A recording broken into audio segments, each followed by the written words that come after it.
네, 지난 시간에 저희가 JR 글로벌 리츠에 대한 영상을 올렸습니다. 그리고 나서 많은 분들이 댓글을 달아주셨어요. 진심으로 감사드립니다. 저희가 이 질문에 대해서 최대한 다 답변을 드리려고 노력을 하고 있는데요. 첫 번째로 앞으로 금리가 떨어지는 추세인데 변동금리로 대출을 했으면 한다. 이 질문에 저희의 답변은 안타깝게도 아니오입니다. 코비의 리츠 해설집 왜 아니오인지 오늘 시작하겠습니다.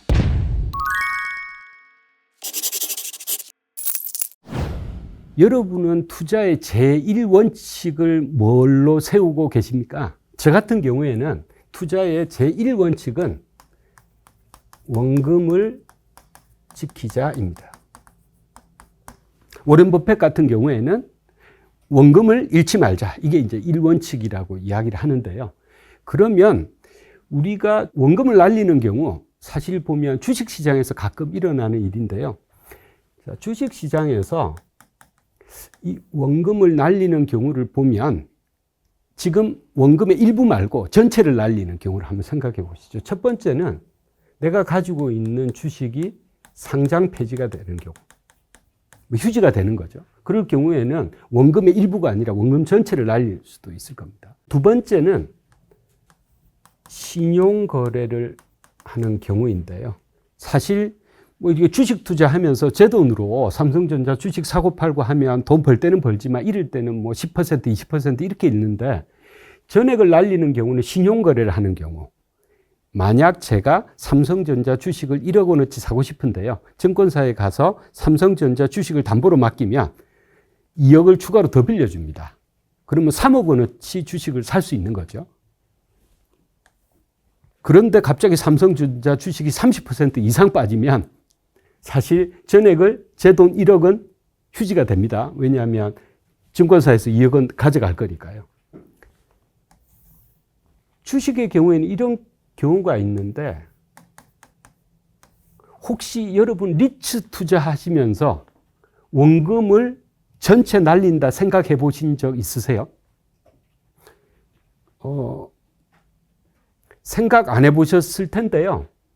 지금 뉴스 기사에 보면 해외 부동산 펀드 한투리얼렛의 벨기에 2호 디폴트, 이지스 독일 이 트리아논이라는 빌딩 펀드가 도산했다. 원금을 다 날린 겁니다. 왜 이런 일이 일어나고 있죠? 바로 리츠가 주식의 신용거래와 비슷하게 리츠 자체가 차입을 하기 때문입니다. 대출을 받는 거죠. 리츠 투자자들은, 개인 투자자들은 돈을 안 빌리고 제 돈을 투자를 했어요. 그런데 리츠 자체가 대출을 받은 겁니다. 그러면 JR 글로벌 리츠 같은 경우에는 벨기에의 자산을 사는데 1.6조 원이 필요로 한대요.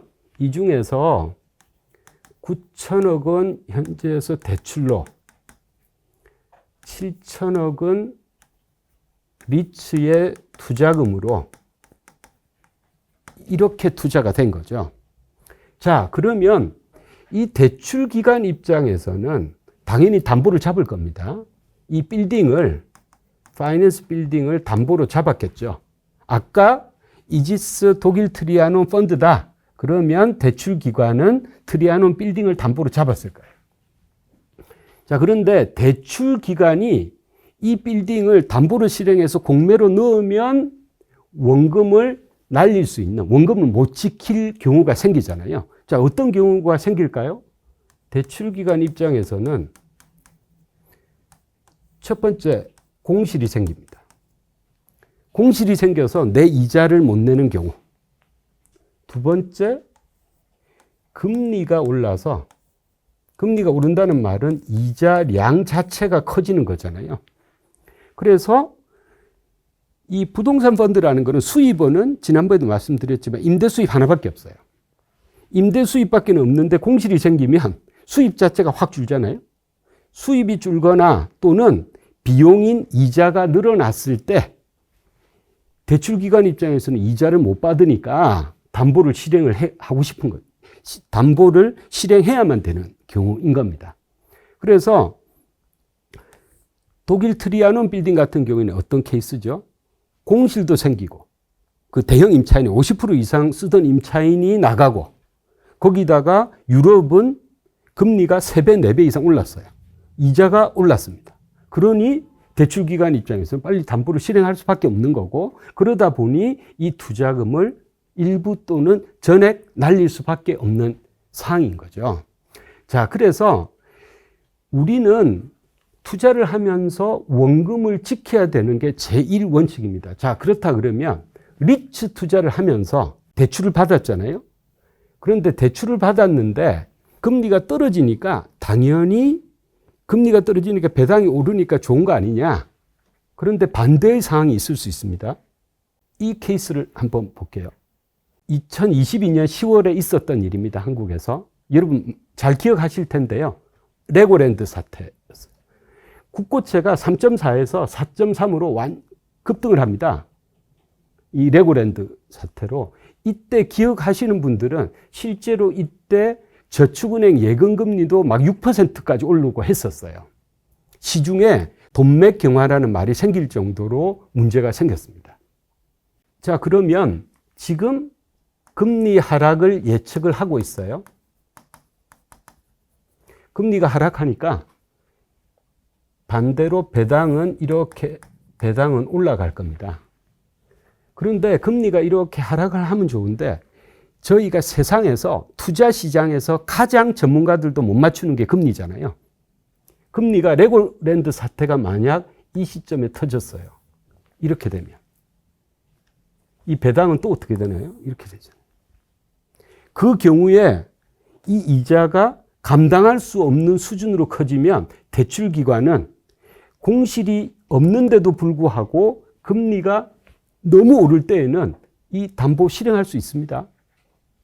결국 내 원금을 지킬 방법이 없는 거죠. 시장에 유동성이 없다는 말은 이 건물을 시장에 내놔도 잘 안 팔린다는 이야기니까 실제로 원금 전체를 날릴 수 있는 위험이 있습니다. 이렇기 때문에 금리가 하락이 예측이 되더라도 변동금리로 차입을 하는 것은 위험하다.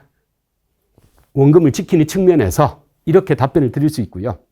그 다음에 여기서 한 가지 더 여러분들이 생각하셨으면 좋겠는 게 뭐냐면 지난 시간에 저희가 캡레이시라고 해서 임대 수익률이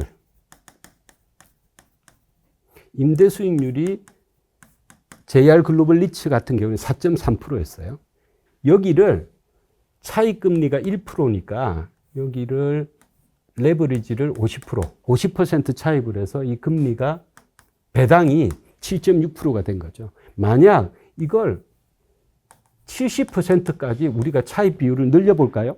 이 배당 수익률은 어떻게 되냐면 금리가 싸니까 12%가 될 겁니다. 만약 1%에 70%까지 은행이 빌려준다는 가정을 하면 이걸 보고 저희가 생각해야 될 부분은 뭐냐면 자, 본래 임대 수익률이라는 거는 공실이 없을 때 올랐다가 공실이 생기면 왔다가 이런 그래프일 겁니다. 임대 수익률이라는 거는 최소한 0% 이상은 왜냐하면 뭐 이렇게 건물 전체가 빌 경우도 있지만 실질적으로 보면 수익률이 0% 이상은 임대 수익률이 될 겁니다. 제 돈을 100% 투자했다면 그런데 대출을 50% 받았잖아요. 대출을 50% 받으니까 제 수익률이 이렇게 올라갑니다. 반면 이렇게 되겠죠. 금리 때문에 이 배당은 되게 달콤한 배당이 생기긴 하는데 반면 이렇게 손실이 생길 수 있는 경우가 생기는 거죠. 차입을 더 해볼까요? 70%?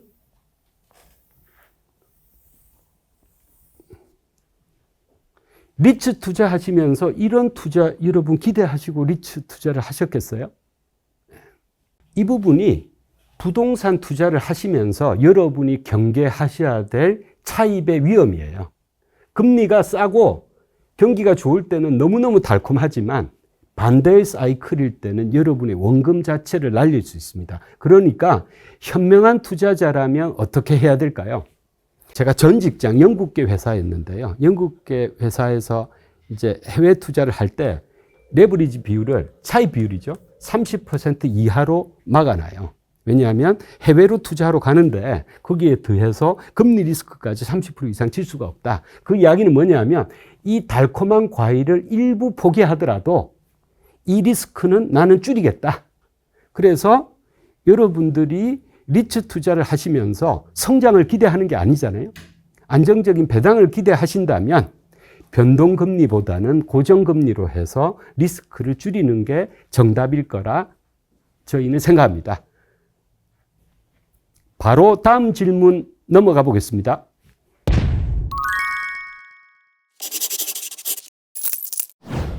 또 세 분이 질문을 하셨는데 사실 유사한 질문인 것 같아서 묶었습니다. 금리가 더 떨어지면 주가가 오를까요? 리츠를 처음 샀는데 이 주가가 빠져서 좀 더 사야 됩니까? 그리고 뭐 이렇게 2,000원대로까지는 안 내려가겠죠. 하지만 배당은 어떻게든 주니까 조금 더 사야 됩니까? 쌀 때? 이 주가에 대한 이야기를 주셨는데요. 또 저희 대답은 금리 보고 주가를 사시면 안 된다입니다. 해설 들어갈게요. 리츠는 아까도 잠깐 말씀드렸지만 여러분들이 애플 주식, 에코프로 이런 주식들을 살 때는 여러분들은 기대하시는 게 있잖아요. 리츠에 대비해서. 이 주식들을 살 때는 성장을 아마 기대할 겁니다. 그래서 주식을 샀는데 오늘 10,000원 주고 샀는데 이게 50,000원, 100,000원 되는 걸 기대하는 거죠. 근데 리츠 주식을 사시면서 이런 성장을 기대하지는 않고 제 생각에는 아마 안정적인 배당을 기대를 하실 것 같아요. 그러면 리츠 주가가 어떻게 형성이 되냐? 리츠는 수입 자체가 임대 수입이 사실 전부죠.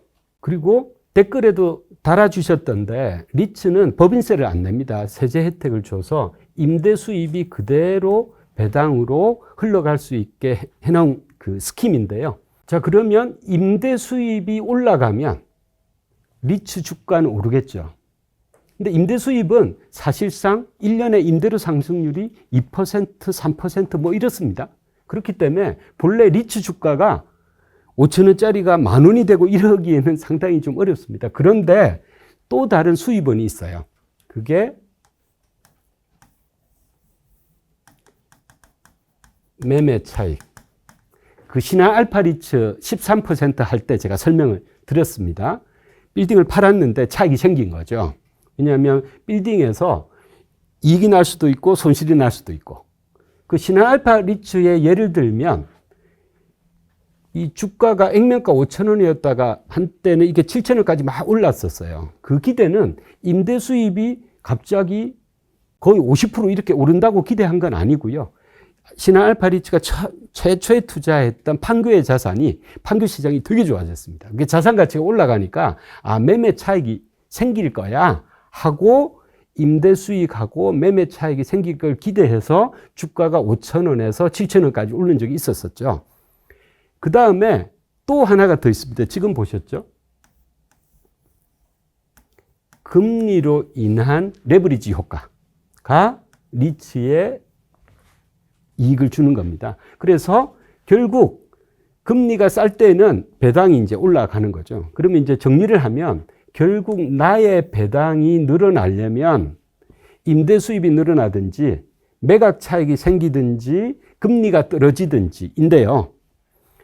지금 그러면 JR 글로벌 리츠의 주가, 이 리츠의 주가를 올리려면 임대 수입이 올라야 될 겁니다. 매매 차익도 플러스가 돼야 될 텐데 지금 유럽 상황을 보시죠. 미국도 마찬가지지만 재택근무 등으로 인해서 자산 가치가 오피스가 거의 20% 이상 하락을 했단 말이죠. 그러니까 지금 현재 JR 글로벌 리츠의 임대차 계약이 돼 있는 임차인은 1년에 2%씩 이렇게 임대를 올리게는 돼 있어요. 그러니까 임대 수입은 플러스이긴 하지만 시장의 임대료 자체가 오른다라고 하기에는 어려움이 있습니다. 보기에는. 그러면 저는 이걸 플러스라고 보는 게 아니라 파로 보겠습니다. 그 다음에 두 번째, 매매 차익. 매매 차익 저는 마이너스 같아요. 사실 이 유럽이나 미국의 오피스 섹터가 지금 어려움을 많이 겪고 있으니까. 금리 부분도 지금 금리가 많이 올라서 마이너스죠. 사실 그렇다 보니까 이 매매 차익과 금리 때문에 리츠의 주가가 지금 많이 떨어져 있는 상황입니다. 자, 그래서 이 금리가 앞으로 좋아질 것 같으니까 리츠 주식이 오를 거냐? 이 질문인데요. 자, 그러면 이 금리의 비중이 얼마나 될까요? 주가에? 사실 제가 보기에는 우리가 부동산 투자를 한 거니까 임대 수익과 매매 차익이 주가에 금리보다는 영향을 더 줄 거예요. 그러면 여러분들은 주식을 언제 사셔야 될까요? 뉴스를 보셔야 됩니다. 뉴스를 봤는데, 유럽에 이제 오피스가 공실률이 줄고, 공실률이 주니까 어떻게 되겠습니까? 임대 수입이 오르고, 그러다 보니까 임대 수입이 오르니까, 투자자들이 더 투자를 하려고 한다. 그래서 매각 차익이 기대된다. 그 시점이 리츠 주가의 본질적인 핵심 내용이 되는 임대 수익 매매 차익의 부분에 있어서 플러스적인 변화가 기대될 때가 아주 지극히 정상적인 타이밍으로 보면 주식을 사야 되는 타이밍이 될 겁니다. 그런데 두 번째 또 하나 고려할 수 있는 거는 매매 차익은 어차피 빌딩을 팔아야 생기는 거잖아. 그러니까 팔기 전까지는 임대 수입만 안정적이라면 금리가 내릴 때에는 나의 배당이 올라가니까 주가가 많이 빠져 있다. 그러면 배당 목적으로만 주식을 투자할 수 있는 거 아니냐. 그게 무슨 말이냐면 임대 수입에서 금리를 빼고 나서 배당을 주는데 제가 액면가에 샀을 때는 액면가 배당률은 3%밖에 안 돼요. 그런데 5,000원일 때, 그런데 이 매매 차익에 대한 우려, 금리에 대한 우려 때문에 주가가 예를 들어서 2,500원이 됐습니다. 그러면 배당은 6%가 되겠죠. 그러면 이 매매 차익에 대한 부분, 유럽의 부동산 시장의 매매 차익이 앞으로는 괜찮아질 거다. 그래서 손실이 안 생길 거다라고 판단이 되시는 분은 2,500원이면 나는 6%면 나는 살래. 이런 식의 판단을 할 수 있다는 겁니다. 도움이 되셨습니까? 코비의 리츠 해설집 이것으로 마치고 또 다음 시간에 또 다른 답변으로 돌아오겠습니다. 감사합니다.